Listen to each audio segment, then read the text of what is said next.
What is going on, guys? It's the Pure Experience here. Within this video, I'm going to be showing you how to build the KT4 Wonder Weapon along with the 3-part locations, so you can go ahead and build it for yourselves, obviously within Zetsubou no Shima. So for our first part, what we're going to need to do is turn on the power at the A lab, and that's as simple as picking up the bucket from the spawn area, filling it with the E115 solution and putting it inside the generator so the power is activated. Once the power is on, you can go ahead and drop down this cage, which is also in lab A, and then proceed to a spider round as well. We're going to need to lock a spider inside the cage, and once you are on a spider round, just go near the cage and one spider will willingly just walk inside the cage, and well, we go from there.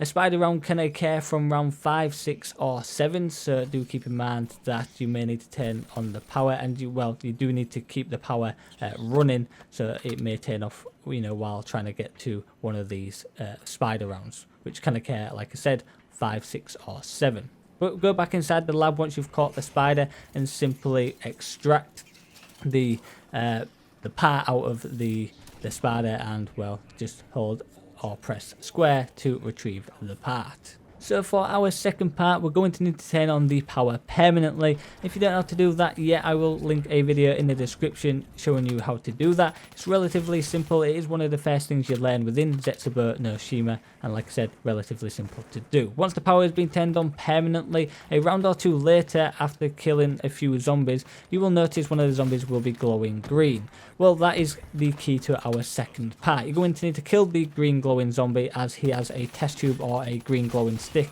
what we need, and is the second part for the KT4. So go ahead and kill that zombie, pick up the part, and we can move on. So for the third and final part, which I would say is possibly the hardest, you're going to need to enter the bunker and open the middle door, which leads to the Division 9 test subject area, and basically go down the stairs and turn right, so there is a door which costs about $12.50 I believe, and it leads to Mule Kick, and this is where the underwater area actually is. And be careful in the underwater area because you can actually drown, so make sure you do take breaths. And what we're going to be looking for is a flower, or a purple and green flower, which is located at the bottom of the kind of underwater area.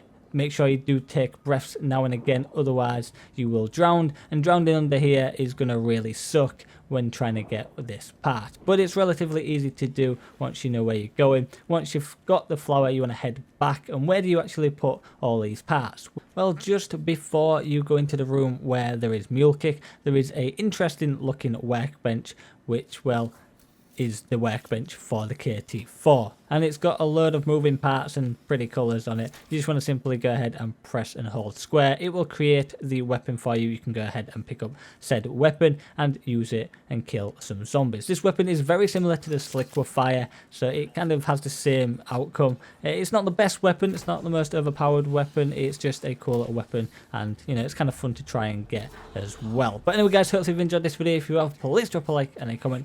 Thanks for watching, and I'll see you guys in the next video.